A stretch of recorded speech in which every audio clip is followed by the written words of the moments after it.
Ambassador Alan Miller massaged his temples as he stared out the viewport of the Earth Embassy. The sprawling Galactic Council space station hung gracefully against the backdrop of Epsilon Eridani, its countless lights twinkling like artificial stars. After 15 years representing humanity among the stars, exhaustion had become his constant companion. Yet beneath that weariness burned an unwavering determination. The Council Station was a marvel of engineering and diplomacy, a nexus where 37 spacefaring species converged to shape the fate of thousands of worlds. Massive metallic spires twisted into elegant curves, housing diplomatic quarters and grand assembly halls where ancient civilizations made decisions that echoed across the galaxy.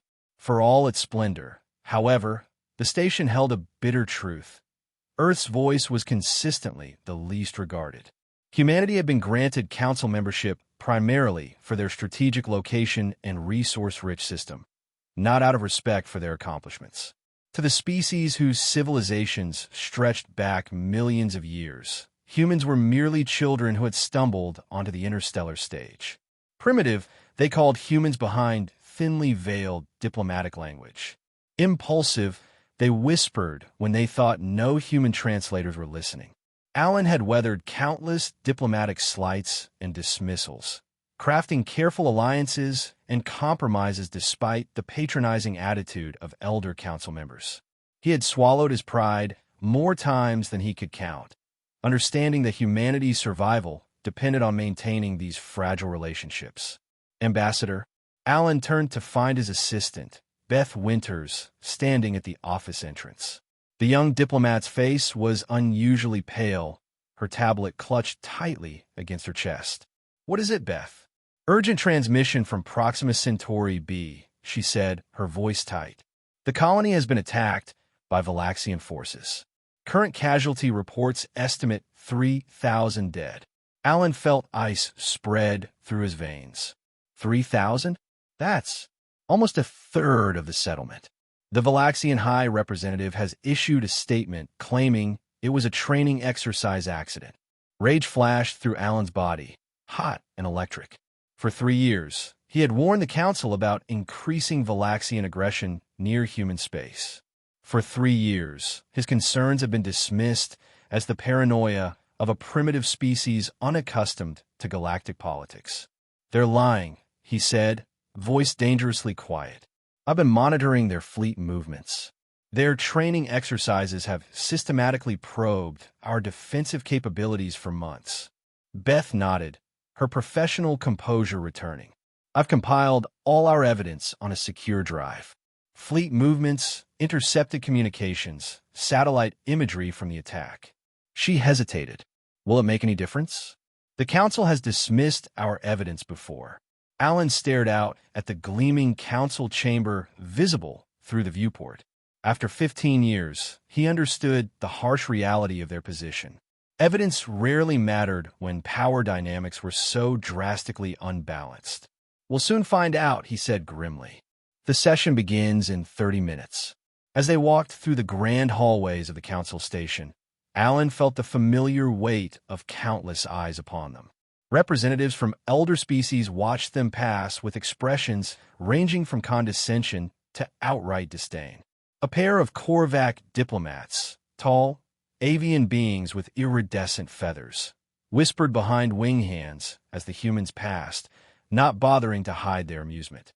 "Remember the protocols," Alan murmured to Beth as they approached the council chambers. "No matter what they say, maintain diplomatic composure." Beth's jaw tightened, but she nodded. "Of course, Ambassador." The council chamber was an architectural marvel, a vast circular room with soaring ceilings and walls of transparent alien alloy that seemed to shimmer between solid and liquid states. The seats were arranged in tiered circles, with the innermost ring reserved for the founding species. Earth's position, along with other recently admitted civilizations, was relegated to the outermost ring, where acoustics were poorer and sightlines often blocked by the imposing forms of elder delegates. As Alan and Beth took their seats, the session began with its usual ceremonial announcements. Minor trade disputes between distant worlds, cultural exchange programs, astronomical phenomena warnings. The everyday business of galactic governance droned on while Alan waited for their chance to speak. Beth's tablet occasionally vibrated with update from Earth Command. The death toll on Proxima Centauri B had risen to 3,100. Finally, after what seemed like an eternity, the council moderator, a gelatinous, multi-eyed Drosian, announced the council recognizes Ambassador Alan Miller of Earth. Alan rose, his movements deliberate and composed despite the fury churning within. Esteemed members of the Galactic Council, I come before you today with grave news. Approximately 26 standard hours ago, the human settlement on Proxima Centauri B was attacked by Valaxian military forces. Over 3,000 civilians, including hundreds of children, were killed. A murmur rippled through the chamber. On the raised dais of the inner circle, High Representative Zixes of the Valaxian Imperium, a reptilian humanoid with iridescent scales and 4 arms, leaned forward, eyes narrowing. Our colony had no military significance, Alan continued. It was a scientific and agricultural settlement. We have conclusive evidence that this was not an accident, as Valaxian authorities have claimed, but a deliberate act of aggression. Zixes' scales rippled, changing from their customary deep blue to a dismissive purple. The council recognizes High Representative Zixes, the moderator announced. My esteemed colleagues, Zixes began, voice silky and resonant. I must express the deep regret of the Valaxian Imperium for this unfortunate incident. A training exercise in nearby space resulted in a catastrophic malfunction of our targeting systems. We have already dispatched humanitarian aid and offer our sincere condolences. Alan's fingers tightened around the edge of his podium. With respect, High Representative Zixes, we have evidence proving this was no accident. At Alan's nod, Beth activated their presentation system. High-resolution video appeared on the chamber's central holographic display, showing Valaxian warships systematically targeting residential areas of the human settlement. Audio recordings of Valaxian commanders who played clearly confirm primary targets neutralized. Proceed to secondary population centers. Zixes' scales rippled again, this time flickering to a brief orange before returning to purple. This so-called evidence is clearly manufactured. The primitive imaging technology of humans is easily manipulated. Such fabrications are beneath the dignity of this council. Alan had anticipated this response. The imaging and recording technologies used were not of human origin, High Representative. They were based on drawer observation systems, shared as part of our cultural exchange program 3 years ago. A subtle shift rippled through the chamber. Among the middle tier, Ambassador Neil of the Drawer, humanoid beings with gray skin and oversized eyes, shifted uncomfortably. The Drawer prided themselves on their neutral stance and scientific contributions. Having their technology implicated put them in an awkward position. Even if these recordings are authentic, Zixes continued smoothly. They show only a partial picture. Human expansion in the Proxima Centauri system has been aggressive and unregulated. Perhaps your settlers encroached upon a designated Valaxian security zone. Before Alan could respond, Representative Core of the Marcian Collective, a species that had long-standing trade agreements with the Valaxians, spoke up. I must question why humans established a colony so near Valaxian space when they were warned of security concerns in that region. Perhaps humans provoked this response, intentionally or through ignorance. We established our colony in accordance with all council territorial agreements, Alan replied, fighting to keep his voice even. Proxima Centauri is our nearest stellar neighbor and was designated as human territory in our membership accords. Nevertheless, added Representative Tlan of the Korvac Alliance, humans must understand that expanding so rapidly creates tensions. Your species has only recently achieved faster-than-light travel, yet already you have established colonies in 7-star systems. Alan felt his patience fraying. The 3,000 dead included 843 children.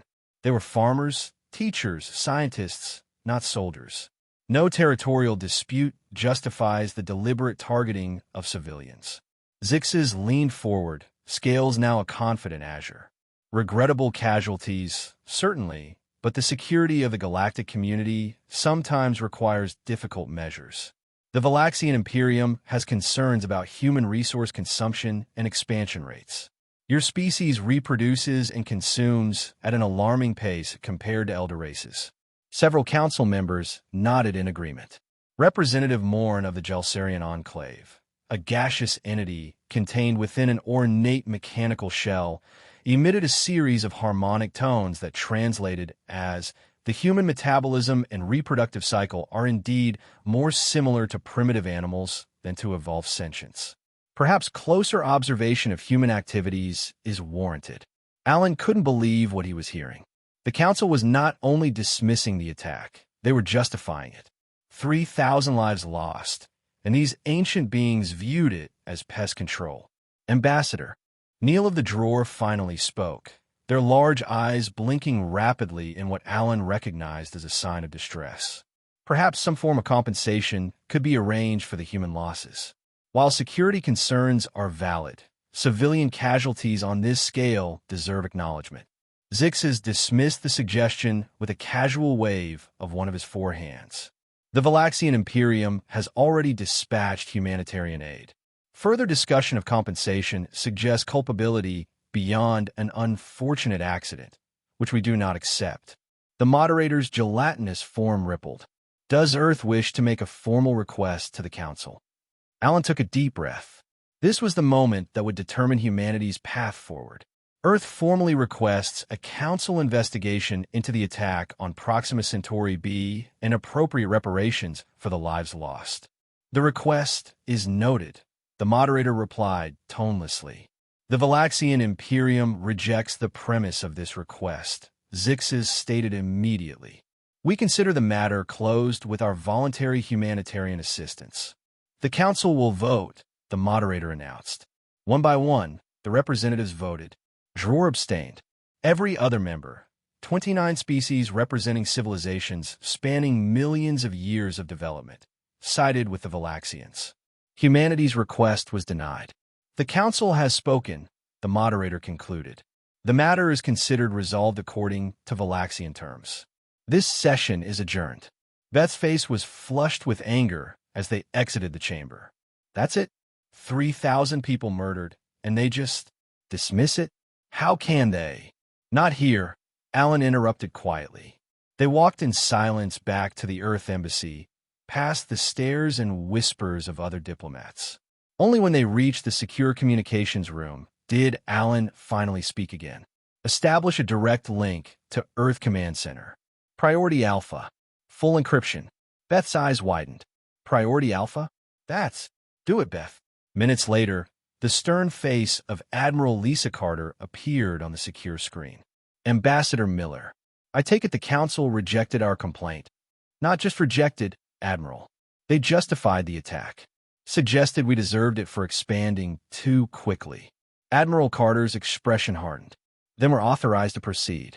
The President has signed the executive order. Alan nodded slowly, feeling the weight of 15 years of diplomatic struggle and humiliation crystallize into cold resolve. Understood. Implementation of Protocol Omega is hereby authorized. He paused, the words that would change humanity's place in the galaxy, forever hanging in the air for one final moment. Courteous mode off. Commander Susan Foster stood on the bridge of the EFS Reckoning, her gaze sweeping over the officers at their stations. Outside the viewports, endless stars stretched into infinity, serene and indifferent to the monumental events about to unfold. The Reckoning was one of 31 state-of-the-art Earth warships currently hidden in subspace, invisible to conventional sensors and unknown to the galactic community. At 48, Susan was a veteran of Earth's first tentative missions beyond the solar system. Her weathered face bore the subtle marks of someone who had spent too many years under artificial gravity, but her posture remained ramrod straight, her gray-flecked hair pulled back in a tight regulation bun. She had trained for this day for over a decade, hoping it would never come. All systems nominal, Commander, reported her first officer, Lieutenant Commander Jackson. The fleet is maintaining position and subspace containment fields are stable. Susan nodded. Earth had spent the last 15 years projecting an image of technological mediocrity while secretly reverse engineering technologies from the cultural gifts exchanged with other species. While showing off outdated warp drives and defensive systems for official inspections, Earth's best scientists have been dismantling drawer sensor arrays, Martian energy converters, and Korvac medical scanners, extracting principles that were centuries beyond human development. The result was a ghost fleet, 31 ships with capabilities that would shock the elder races who believe humans were still struggling with basic interstellar technologies. Commander, the communications officer called. Priority message from Earth Command. Susan moved to the console, entering her authentication codes. The message was brief and unambiguous. Protocol Omega authorized. Courteous mode off. Deploy fleet. For a moment, the bridge was silent. Every officer understood the significance of those words. 15 years of restraint, of bearing condescension and thinly veiled contempt, had ended. Susan turned to face her crew, her expression solemn. All hands, this is the commander. We have received authorization for Protocol Omega. She paused, letting the weight of the moment settle. For 15 years, humanity has endured dismissal and disrespect from species who consider themselves our superiors. We've been patient. We've been diplomatic. We've been courteous. She looked around the bridge, meeting each officer's eyes in turn. That courtesy was never weakness. It was a choice, the choice of a species that genuinely hoped for peaceful coexistence. Yesterday, 3,000 of our people on Proxima Centauri B were murdered, and the Galactic Council not only refused justice, but suggested we deserved it for daring to expand beyond our cradle. Susan's voice hardened. Today, the galaxy learns that humanity's courtesy has limits. Execute Phase 1. Throughout the Epsilon Eridani system, Earth ships simultaneously deactivated their subspace containment fields, materializing around strategic points in the system. 5 appeared near the Council Station, 7 surrounded the Valaxian military outpost, and the remainder took up positions covering the system's jump points. The Reckoning itself emerged less than 10 kilometers from the Council Station's main administrative complex, its sleek obsidian hull reflecting the startled faces of alien diplomats who rushed to viewports. Alarms blared throughout the station and across every alien vessel in the system. Frantic communications filled all channels as species who had never imagined humans could possess such technology struggled to understand what was happening. Susan opened a broadcast on all frequencies and in all council languages. This is Commander Susan Foster of the Earth Federation Ship Reckoning. The Earth fleet has revealed itself with peaceful intent but unwavering resolve. For 15 years, humanity has endured political manipulation, resource exploitation, and patronizing dismissal from the Galactic Council. Yesterday's unprovoked attack on our Proxima Centauri colony has demonstrated that our faith in cooperation was misplaced. She paused, letting her words sink in across the system. We harbor no desire for conquest or retribution, but we will no longer accept being treated as lesser beings. Ambassador Miller will present our terms shortly. You are about to witness humanity with our courteous mode switched off. On the council station, chaos reigned. Emergency councils were convened as intelligence officers from a dozen species frantically searched their databases for information on Earth's military capabilities, information that didn't exist. The humans had hidden their true technological development with a skill that now seemed terrifying. Aboard the Valaxian defense platform, Commander Truzik ordered weapons powered. Target the nearest human vessel and prepare to fire. These primitives cannot be allowed to. Sir, interrupted his sensor officer, voice tight with fear. They've already locked weapons on us. All of our critical systems are being targeted simultaneously. Susan watched the Valaxian ships power up their weapons. Weapons officer, lock targeting systems on all Valaxian vessels. Defensive protocols only. Do not fire unless fired upon. The tension across the system reached breaking point as the galaxy held its breath, waiting to see what these suddenly formidable humans would do next. In the council chamber, pandemonium had given way to stunned silence as the massive view screen displayed the Earth fleet surrounding critical positions throughout the system. High Representative Zix's scales had paled to a sickly yellow as he watched the sleek, black Earth vessels hovering with impossible precision. "What is the meaning of this?" he demanded as Alan Miller calmly entered the chamber. "This aggressive display violates dozens of council protocols." Alan's smile contained no warmth. "You're quite right, High Representative. It does indeed violate protocols, much like the unprovoked attack on our colony. These ships," stammered Representative Tlan of the Korvac, feathers bristling in agitation. "They were not in any registry. How did you conceal such a fleet?" "Subspace containment technology," Alan replied casually. "Based on the principles contained in that lovely art piece Ambassador Neal presented to Earth 5 years ago." Ambassador Neal's enormous eyes grew even wider. "The crystalline nebula sculpture? That was merely decorative." "To you, perhaps," Alan said. "Humans have a knack for seeing connections others miss, like the quantum resonance patterns embedded in its structure, which, when properly analyzed, provided the theoretical basis for subspace manipulation. You deliberately concealed military capabilities from the Council," accused Representative Core of the Marcian Collective. Alan's expression hardened. "We simply didn't volunteer information you never asked for. You all assumed we were technological children, and we saw no reason to correct that misconception." The Chamber's communications system suddenly overrode the Council's own controls. "Commander Foster's voice echoed through the hall. Valaxian defense platform has activated weapon systems and is targeting Earth vessels. We will now demonstrate our technological capabilities." The main view screen switched to show a Valaxian military station. A pinpoint beam from an Earth ship struck the facility, passing through its shields as if they didn't exist. The station didn't explode. Instead, its lights flickered and died, leaving it floating powerless but intact. "A targeted EMP pulse," Alan explained as gasps echoed through the chamber. "The specificity comes from technology reverse-engineered from that Marcian musical instrument that was presented during the cultural exchange program. The ability to bypass shields was derived from theoretical principles in those historical texts the Korvac shared." Representatives Core and Tlan stared in horror as they realized their harmless cultural gift had contained technological principles they themselves hadn't fully recognized, principles that humans had not only identified but weaponized. "To be clear," Commander Foster's voice continued, "we could have destroyed that station completely. We chose precision over destruction. We could make the same choice for the Council station itself."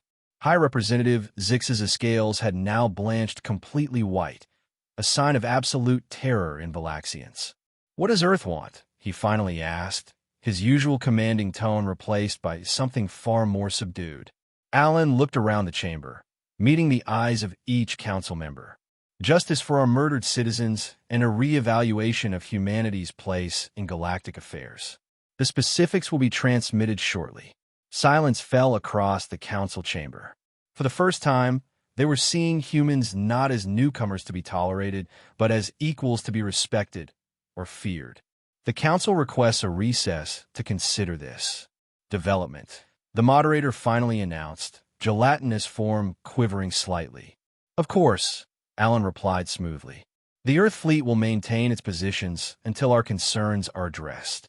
As if to emphasize his point, the view screen showed 2 Valaxian destroyers firing upon the EFS Reckoning. Their energy weapons passed harmlessly through the Earth ship, which seemed to shift slightly out of phase at the moment of impact. The Reckoning responded with precision strikes that disabled the Valaxian vessel's propulsion and weapon systems without causing any casualties. "Phase shift shielding," Alan noted casually, "derived from Korvac medical scanning technology. We found the principles behind seeing through living tissue could be adapted to allow energy weapons to pass through our ships harmlessly." "Fascinating, isn't it?" No one in the council chamber had a response. President Olivia Wright stood in the Situation Room at Earth Command Headquarters, watching multiple holographic displays showing the standoff at Epsilon Eridani. Her dark complexion was highlighted by the blue glow of the displays, her expression resolute. "The fleet is performing admirably," Admiral Carter reported. "All strategic positions secured, minimal resistance encountered." "Casualties?" the President asked sharply. "None on either side, Madam President." Commander Foster has been explicit about avoiding loss of life. Wright nodded approvingly. "Good. This is about earning respect, not exacting vengeance. We need to demonstrate both our strength and our restraint." On the main display, Ambassador Miller re-entered the council chamber after a brief recess. The chamber had been reconfigured. Earth's small, peripheral seat had been replaced by one equal in size and positioning to those of the elder races. Alan took his seat, noting the change without comment. "I trust the Council has had sufficient time to consider Earth's position." High Representative Zix's, scales still pale, but now showing hints of green acceptance, spoke first. "We have reviewed the situation." "Were Earth's terms?" "First," Alan began, "the Valaxian Imperium will acknowledge responsibility for the attack on Proxima Centauri B and provide full reparations to the families of those killed." Zix's scales rippled in discomfort, but he nodded. "While maintaining that escalation of conflict was not our intent, accept responsibility and will provide appropriate compensation." "Second, Earth's status within the Council will be elevated to full membership, with all associated rights and privileges." The moderator's gelatinous form rippled. "This is irregular, but given the demonstrated capabilities of your species, the Council provisionally accepts." "Third, all trade agreements between Earth and Council species will be renegotiated on equitable terms, without the patronizing development assistance clauses that have allowed exploitation of our resources." Several representatives shifted uncomfortably, but none objected. "Finally, we propose a mutual defense treaty.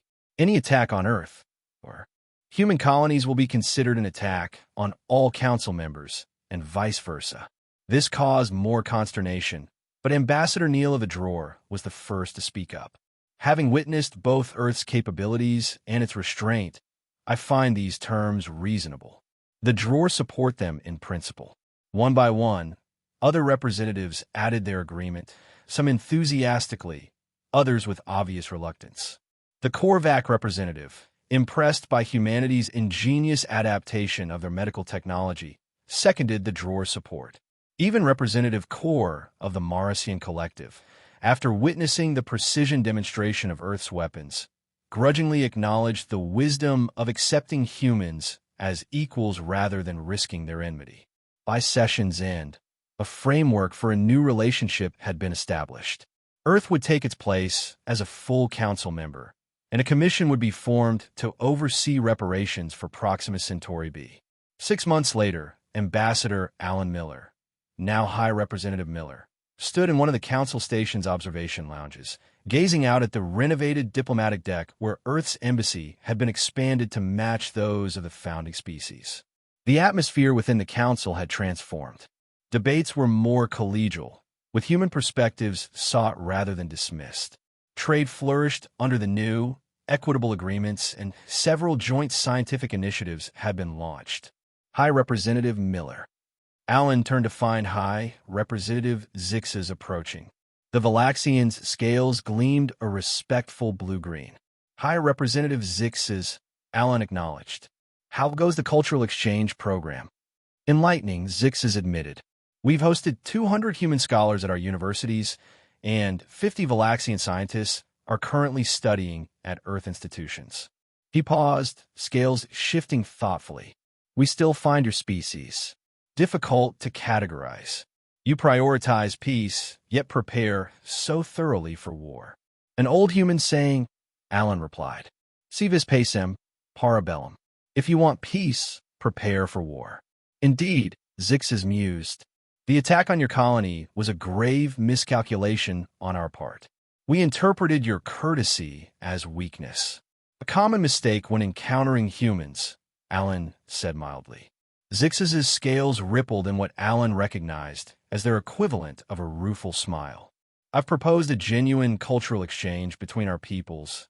Art, literature, philosophy, not just the technical scraps we previously shared. My government has approved. Alan raised an eyebrow. That's unprecedented for the Valaxian Imperium. These are unprecedented times, Zixes replied. The revelation of Earth's capabilities has prompted much reflection among elder species. The respect you've earned comes not just from your strength, but from how you wielded it, with precision and restraint. Across Earth and its colonies, citizens celebrated their new standing in the galactic community. In schools, children learned that courtesy is strength, not weakness, the choice of the confident, not the fearful. The day the Council witnessed humanity's courteous mode turn off became a historical milestone, the beginning of true cooperation among the stars based on mutual respect rather than patronizing tolerance. As new species were discovered, it was often humans who greeted them first with courtesy and friendship, but always with the understanding that courtesy was a choice that could be withdrawn if necessary. In the centuries that followed, as humanity spread further among the stars, the elder races sometimes spoke in hushed tones about the sleeping giant they had nearly provoked to wrath. They had learned what many would learn after them. Humans make excellent friends and terrible enemies. And in diplomatic halls across the galaxy, a subtle warning passed between those who dealt with Earth representatives. Be mindful of their courtesy. It is not a sign of weakness, but a gift that can be rescinded.